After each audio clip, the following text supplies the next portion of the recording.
সেই জেনেভা ক্যাম্পের ভিতরে গিয়ে প্রথমে তারা কিছু দেশি বড় তলোয়ার, ধারালো তলোয়ার প্রায় 60টির মতো জব্দ করতে পারে এবং সেই সাথে তখন উক্ত স্থান থেকে এরকম কিছু ছোট ছোট স্প্লিন্টার জব্দ করে।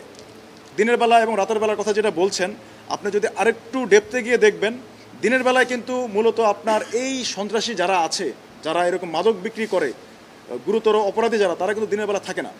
তারা মেইনলি রাতের বেলায় আসে, রাতের বেলায় মাদক বিক্রি করে এবং ভোর রাতের দিকে তারা চলে যায়। তাই আমরা ম্যাক্সিমাম টাইমে যখন তথ্য পাই এখন তারা আছে, তখন আমরা যাই এবং প্রত্যেকটা অভিযানেই 3 থেকে 4 জন, মানে অলমোস্ট 70%-এর মতো আমরা মেইন ক্রিমিনালদেরকে পাই।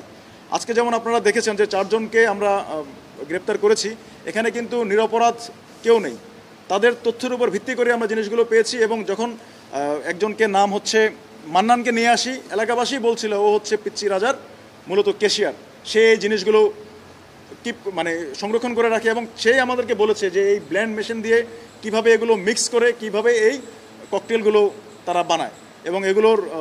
বিকটতা কীরকম সেটা আপনারা দেখেছেন। আপনাদের সামনে আমরা দেখিয়েছি যে এই যে 32টা ককটেল ছোট একটা জায়গায় তারা বানিয়েছে, এটা যদি একসাথে বাস্ট